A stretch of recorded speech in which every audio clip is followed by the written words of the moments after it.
These Disney World mistakes scream amateur hour, so don't expose yourself as a grasshopper if you want to be seen as the master of your next vacation. Don't worry, we got you.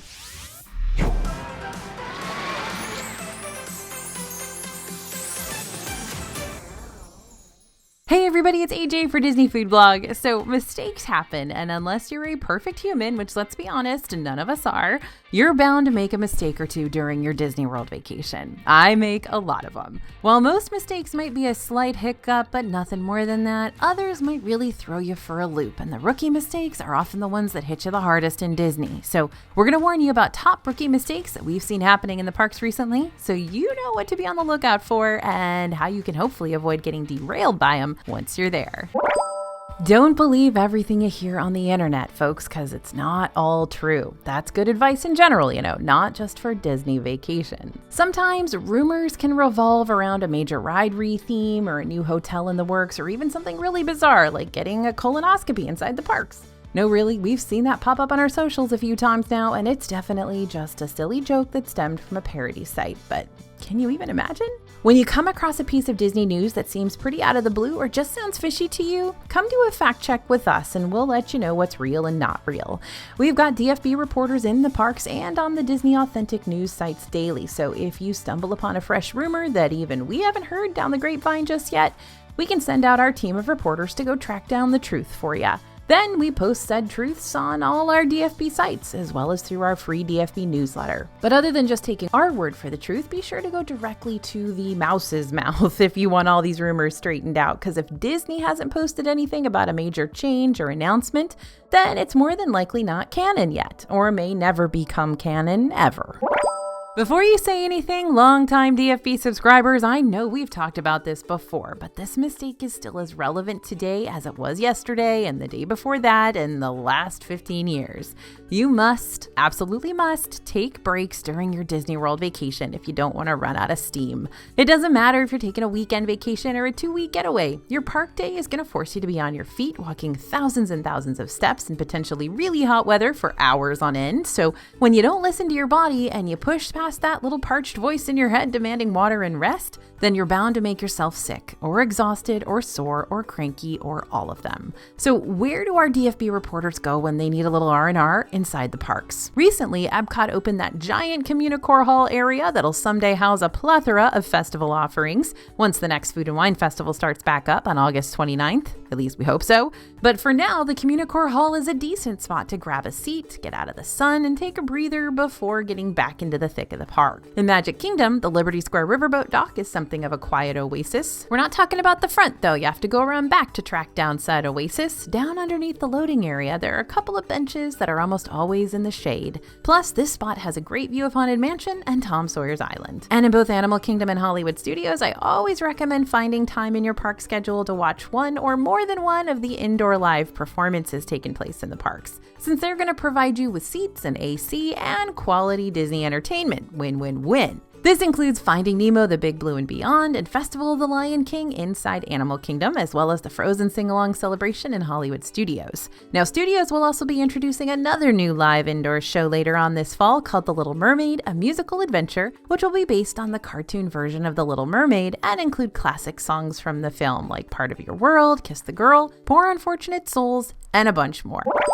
Disney World is an ever-changing place. Rides change, restaurants change, entertainment changes, even the premium services change. So you gotta stay in the know about all of Disney's latest changes so you don't wind up relying on outdated tips and tricks that'll do diddly squat for you.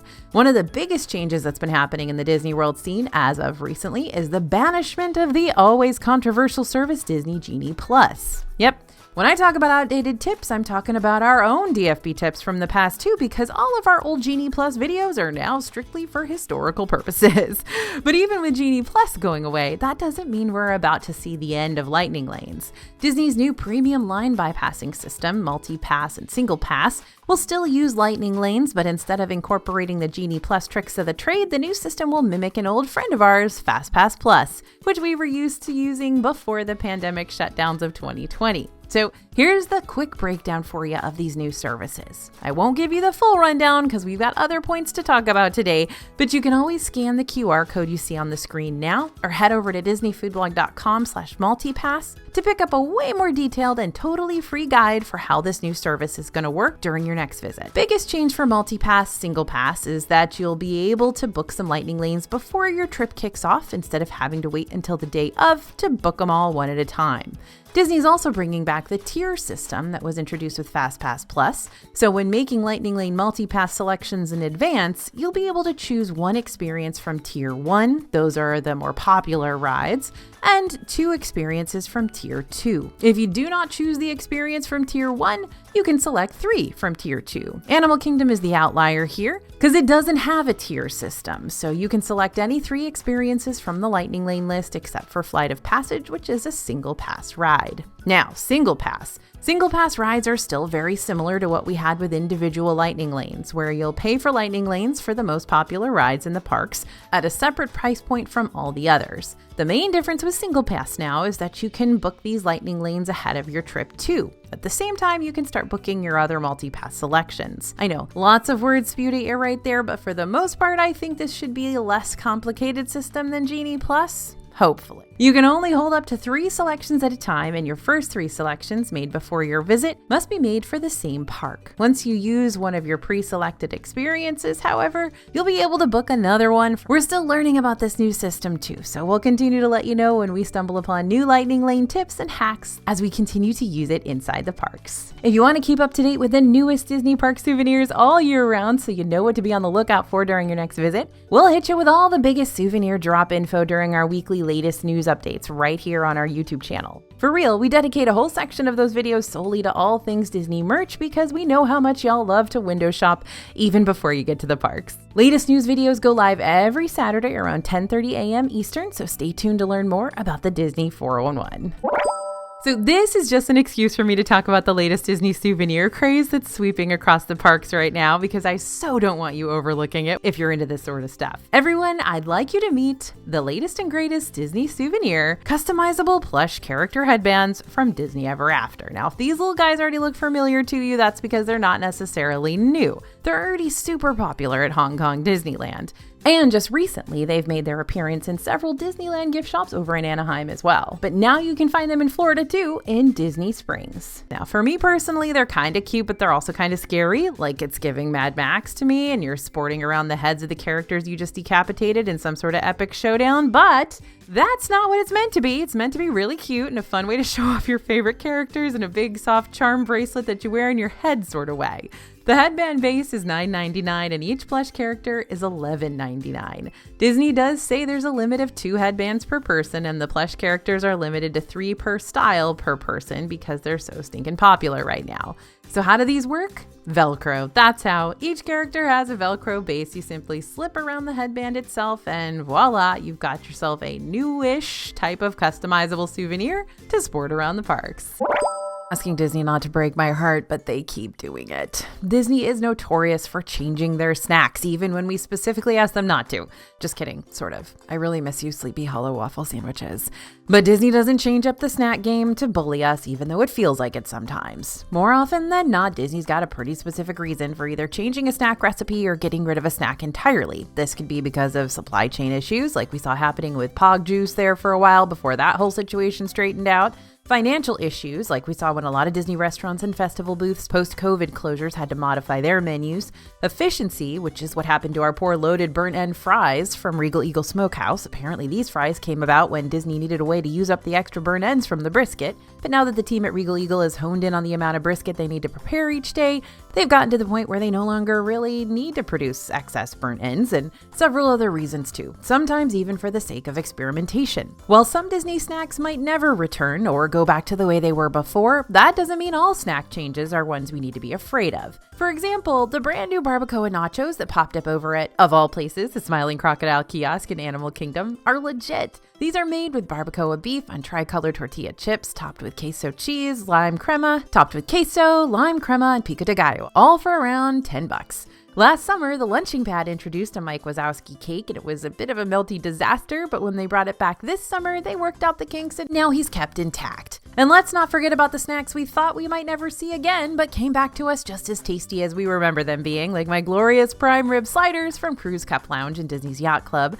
the pulled pork loaded fries from Flame Tree Barbecue and Animal Kingdom, my birthday fries, and the recently resurrected Hush Puppies from Columbia Harbor House and Magic Kingdom. Thank goodness we only had to live without them for a few days. If you want to make sure you're up to date on all the Disney World snack gossip, meaning you'll learn where to find hundreds of different Disney snacks property-wide, what they're priced at, and how they honestly taste, then you can pick up our snack guide bundle over at dfbstore.com. That's going to give you our snack guides to all 4 parks for over 30% off your total purchase. And you can save even more money on top of that when you type in code YouTube before you check out. Now, never assume there's going to be a day when Disney stops construction. Just when you think Disney's construction walls are going to be down for good, they go and put up more walls in a different location. Disney's always in a state of reimagining or innovating, so you gotta always be on your toes when it comes to closures and construction. And that means researching some of your must-do Disney experiences before you travel, so you'll know if there are any upcoming refurbishments planned that might prevent you from riding your top rides or experiencing your top priorities. But here's the good news. We've recently done a lot of that research for you, so let's see what projects you need to be mindful of if you're heading to the parks soon. From May 2024 to November, some rooms at the Port Orleans Resort French Quarter will be under refurbishment. This means you might hear some construction noise during the day. As of June 17th, Test Track over in Epcot has been closed so the ride can be reimagined and take inspiration from World of Motion, which was the ride that was originally in that building in Epcot when the park opened in 1982. At this time, a reopening timeline has not been announced, but we're going to keep you posted. From July 1st to July 31st, the world premiere food court at Disney's All-Star Movies Resort is undergoing a refurbishment.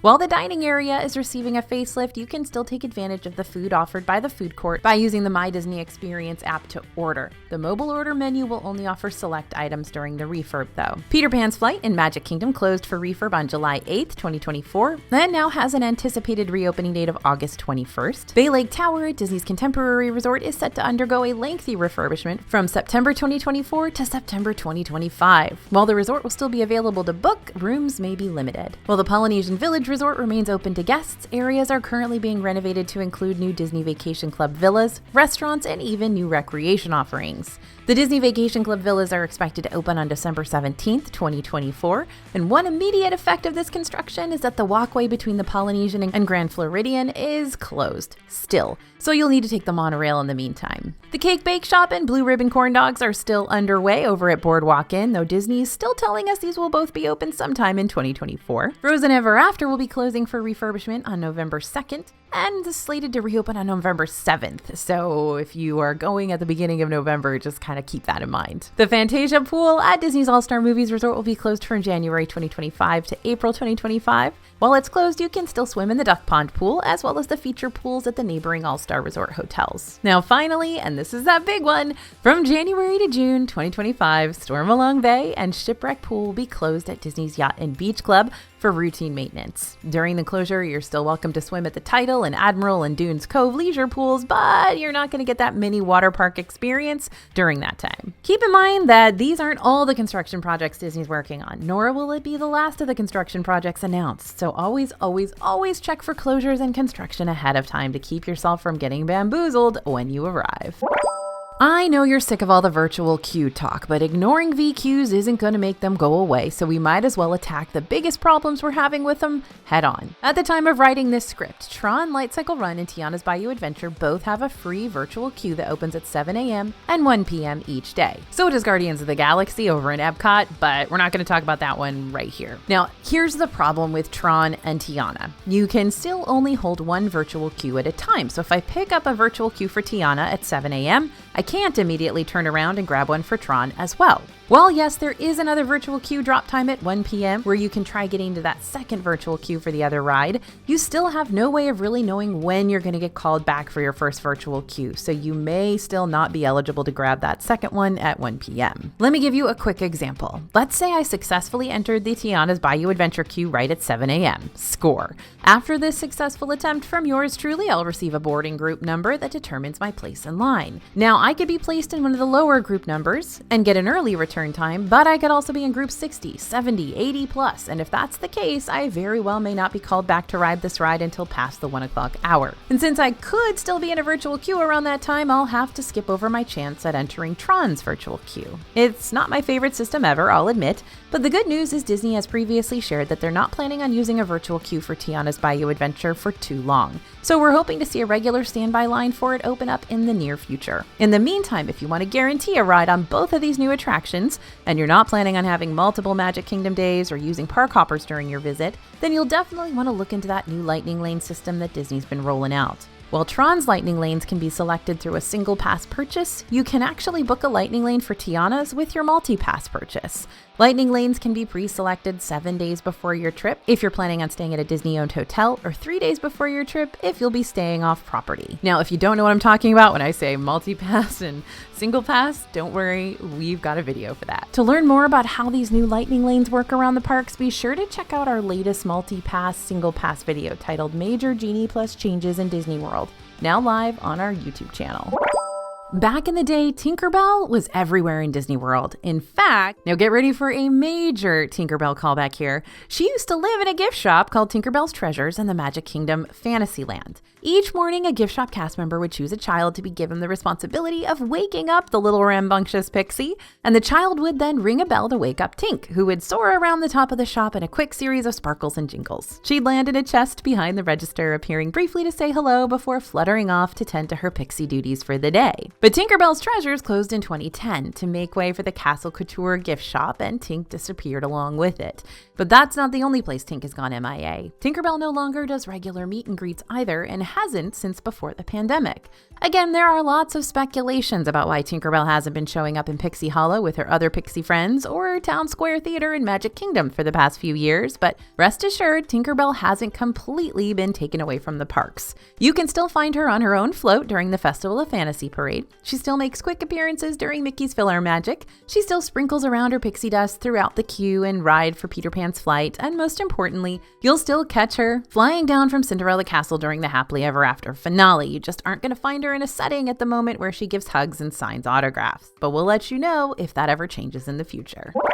Now, here's a confession. We can be hard on the Disney buses. I'm not apologizing for what I've said about the bus system in the past, because they still ring true. Disney's buses can take a while to get you place to place, and then they're packed at the end of the night and they're absolutely miserable, since you might have to stand the entire trip back to your hotel if there are no seats available. And depending on where you're staying and or where you're coming from, that could mean 30 plus minutes of standing on your poor feet that have already clocked 20,000 plus steps throughout the day. But with that being said, if Disney got rid of their complimentary bus system, that would be horrible. They're not doing that, by the way. Please don't freak out. I just think I've developed a newfound appreciation for the free buses ever since Disney's Magical Express was taken away from the Orlando International Airport and replaced with that premium Mears Connect service a couple years back. It's like the famous 70s song always told us, you don't know what you got till it's gone. Ain't that the truth and a half? Okay, AJ, what's the mistake we need to avoid with this one?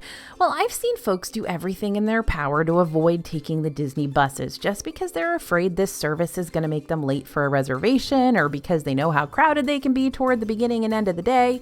And some of that might be our fault, to be honest, because yeah, those can be big concerns, and we do warn you about them frequently on this channel. However, at the end of the day, despite the buses sometimes being slow or crowded, they really are still one of the most reliable forms of Disney transpo out there. So going out of your way to avoid them by constantly paying for ride shares when you're not really on a super tight schedule, or paying a lot more money for a Disney resort just because you want to use other complimentary transportation services, could be a misstep. You just have to plan around them accordingly. When it comes to those early morning bus trips, when you're trying to get to the parks before rope drop and early entry, try to get up and around and over to your hotel's bus stop about 30 to 45 minutes early, just to plan around potential crowds and delays. This will also help you if you're at a resort that uses an internal bus loop, since you'll have to pick up guests from multiple bus stops around your hotel before you head out to the parks. In the afternoon, bus crowds aren't going to be terrible, so you shouldn't have to worry about fighting for your spot on the shuttle. Just remember that bus arrival times may be a little bit more spaced out than they will be towards toward the very beginning and end of the day, because demand is just different. So you might still want to plan to get to your stop a little earlier if you're trying to make it to an advanced dining reservation or a lightning lane in time. And in the evening, right at park close, buses will be packed. There's no avoiding it, but they don't stay that way. Remember, the main shops in the parks do stay open for 30 to 60 minutes after everything else closes. So you can wait out the bulk of the bus lines by just hanging around and shopping, buying last-minute snacks, and just savoring your last bit of time inside the park instead of rushing toward the exit like everyone else. My favorite place to do this is Epcot. There's nothing like Epcot late at night. According to the Disney website, buses generally operate from 45 minutes before a theme park's opening until 1 hour after closing, so you should still have plenty of time to take advantage of this complimentary service, even if you don't rush to get your spot on the bus right away. If you've already spent a full day in the park and staying just a second longer, so doesn't sound like your idea of savoring your time here, you may want to consider skipping the park's nighttime spectacular altogether to get ahead of the bus crowds. Or you can always split your park day in 2 days, so you can spend day 1 just experiencing a park in the morning and day 2 experiencing it fully at night instead of exhausting yourself on a full Disney day, sunup till sundown. Sorry, Disney, but we are not paying for your fuel rods anymore. For years, Disney's partnered with Fuel Rod as their third-party portable charger of choice. The company offers portable chargers that are dispensed by vending machines, so when your charger runs out, you can simply swap it for another fully charged fuel rod from one of the numerous machines located around the parks, and you can just keep doing that over and over and over again till the end of your trip. While swapping out your fuel rod is free on Disney property, you do have to pay $30 for your OG fuel rod from any of these Disney-owned kiosks. However, here's the big game changer for all you future vacationing folks out there. Over on Amazon, you can actually buy a pair of fuel rods right now for around $35, which is essentially a 2-for-1 deal when compared to the price of a single fuel rod at Disney World. So definitely go that route. Get your fuel rod before you get to Disney World. Again, making a mistake in Disney World is not going to completely make or break your trip, but the more you can prepare yourself for the mistakes we talked about today, the more likely you're going to have a trip that's going to feel like a more flawless execution when all is said and done. Don't forget to pick up our free Lightning Lane guide for Disney's brand new multi-pass and single pass service over at disneyfoodblog.com/multipass. And remember to stay tuned for more mistakes that you need to avoid in the future, because trust me on this, the team and I are bound to run into more learning experiences during our own visits, especially with all the new updates currently underway. Thanks for listening, everyone, and thanks for watching. As always, this is AJ for Disney Food Blog, and we'll see you real soon.